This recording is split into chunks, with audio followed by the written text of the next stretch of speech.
Hello friends, welcome to my channel. Last video में हम बात कर चुके थे कि किस तरीके का हमारा जो पेज का स्ट्रक्चर होता है नेक्स्ट.जेएस का वो, और साथ ही साथ हमारे लेआउट में हमें क्या नहीं करना है। अभी के लिए क्या करते हैं, हम जो हमने ये div लिखा था इसको हटा देते हैं, सेव कर लेते हैं, और जो हमारा पेज है यहाँ पे आ गया। नाउ अब क्या करते हैं कि सबसे पहले हमें हेडर फुटर डिज़ाइन करना है, ताकि हमारे पास जो हमारे पेज का मिड कंटेंट है, अगर किसी भी पेज पे जाएं तो उसके लिए हमारे पास हेडर और फुटर रेडी रहे। सबसे पहले उसकी बात करेंगे, फिर आगे आने वाली जो वीडियोस है उनमें बात करेंगे कि सपोज करो किसी पे हेडर नहीं आ रहा, कहीं फुटर नहीं आ रहा किसी पेज पे, या कोई किसी पेज का चाइल्ड है तो वो किस बनाएंगे। पहले देखते हैं हम नेक्स्ट जेएस में सबसे पहले हमें क्या करना होगा, फोल्डर स्ट्रक्चर डिफाइन करना होगा। फोल्डर स्ट्रक्चर आप अपने अकॉर्डिंग बना सकते हो, मैं अभी बेसिक फोल्डर स्ट्रक्चर की बात करूंगा। यहाँ पे हम सबसे पहले कंपोनेंट का बना लेते हैं, कंपोनेंट ले लेते हैं। देन उसके बाद सॉरी, ये जो कंपोनेंट रहेगा ये हमारा एसआरसी में रहेगा, ऐप के अंदर हमारे पास कुछ भी नहीं बनेगा। ठीक है, ऐप के अंदर हमें कोई भी फोल्डर नहीं बनाना है जब तक कि हमें ये नहीं चाहिए कि हम क्लाइंट को हमारे ब्राउज़र के ऊपर यूआरएल बना के कुछ दिखाएं। जो राउटिंग होती है वो ऐप फोल्डर से मैनेज होती है नेक्स्ट.जेएस में। दूसरा, हम फोल्डर बनाते हैं यूटिल्स का।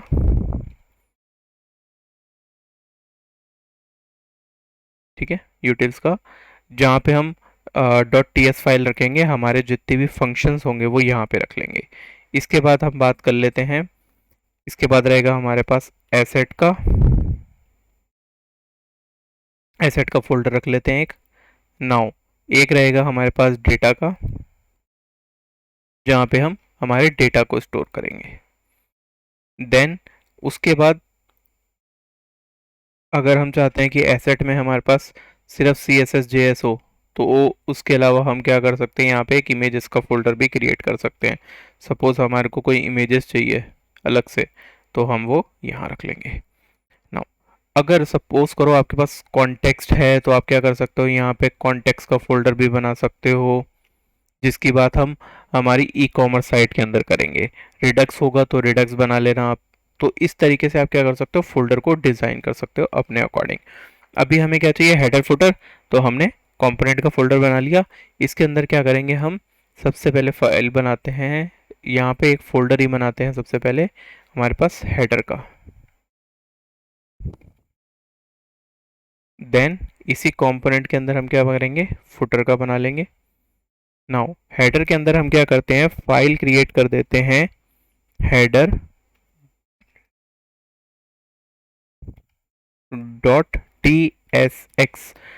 यहाँ पे टी एस एक्स बनाएंगे, यानी टाइप स्क्रिप्ट फॉर आपके जो रिएक्ट की जे एस एक्स है उसके लिए, यानी H T M L J S X format जो भी रहेगा आपका वो dot T S X file के अंदर रहेगा। डॉट टी एस मतलब हो गई, वहाँ पे आपका सिर्फ फंक्शन रिलेटेड चीज़ें चलेंगी, वहाँ पे जे एस एक्स का यूज़ नहीं होगा। ठीक है, अब क्या करते हैं, हम इसमें सबसे लिखते हैं कंपोनेंट बना लेते हैं हमारा, यहाँ पे हमने हेडर लिख लिया। नाउ सेम क्या करते हैं, फुटर के अंदर फाइल बना लेते हैं।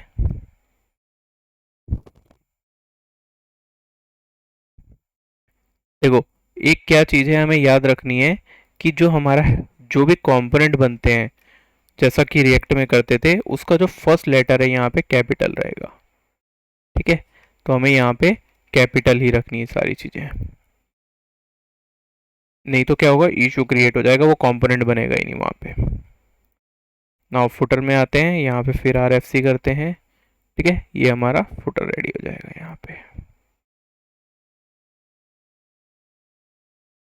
नाउ अब क्या करते हैं, हमारे पेज की जगह हम ये कंपोनेंट पेज में भी इंपोर्ट कर सकते हैं, लेकिन हमें क्या चाहिए कि कॉमन, यानी हर पेज के ऊपर दिखे। तो हम क्या कर सकते हैं, यहाँ पे आएंगे बॉडी के अंदर, बॉडी के अंदर हमको एंटर करना है, यहाँ पे हमें लिखना है हेडर।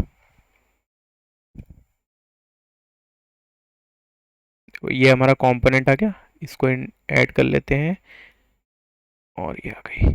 इसके बाद हमारे फुटर को ऐड कर लेते हैं हम। ठीक है, नाउ अब आपने एक चीज़ देखी होगी, यहाँ पे क्या बना है, हमारे पास एट द रेट बना है। तो जो यहाँ पे ये जो एट द रेट आया है, इसका मतलब हो गया हमारा रूट। src। कोई भी कहीं भी आप अगर लिखोगे तो वो आपका src फोल्डर को डिनेट करेगा, यहां से चलेगी चीजें आपकी। ठीक है, इस चीज का ध्यान रखिएगा। नाउ अब क्या करते हैं, हम पेज में आते हैं। हमने पेज में कुछ लिखा ही नहीं, हमने सिर्फ लेआउट पे लिखा है। तो अब क्या करते हैं, हम यहाँ आते हैं, हमारे पेज में चलते हैं, रिलोड करते हैं। देखो क्या है, हमारे पास हेडर आ गया और ये टेस्टिंग लिखा हुआ आ रहा है और ये बॉटम में फुटर आ गया। ये इशू क्यों हुआ अभी देखते हैं हम, क्योंकि ये जो CSS लग रही है डिफॉल्ट, उसके अंदर क्या हो रहा है, हमारा जो कंटेंट पार्ट है वो 100 VH पे सेट है, इसीलिए हमारे पास क्या चला गया, हेडर टॉप पे और फुटर नीचे, और कोई एरर भी नहीं आई। अब अगर क्या होता कि हम क्या करते, हेडर फुटर को ऊपर कॉल कर लेते। सपोज करो कि हम क्या करते, हेडर फुटर को यहाँ आते हमारे TSX के अंदर और हेडर को हम यहाँ पे कॉल कर लेते बॉडी के बाहर, तो ये हमें फिर एरर देने लग जाता। यहाँ पे तो हमें दिखा देगा नीचे टर्मिनल में कि कंपाइल हो चुका है, लेकिन जैसे ही हम इसको क्या करेंगे, हमारे ब्राउज़र में चलाएंगे, ये हमें एरर देना शुरू कर देगा। ये देखो एरर आ गई। ठीक है, और ये हाइड्रेशन की एरर है। तो इसका हमें ध्यान रखना है कि जब भी हम काम करेंगे तो हमें क्या करना होगा, सबसे पहले हमारे जो लेआउट फाइल है उसको डिज़ाइन करना है, और लेआउट फाइल को हमें प्रॉपर वे में डिज़ाइन करना है। तो फुटर हेडर हमारा यहाँ पे आएगा। ठीक, तो अब चलते हैं हम हमारे हेडर के अंदर और हेडर को डिज़ाइन करते हैं। इसकी बात करते हैं हम नेक्स्ट वीडियो में। तब तक के लिए take care and goodbye. Video को सब्सक्राइब कर लीजिए ताकि आने वाली वीडियो की नोटिफिकेशन आपको मिलते रहे।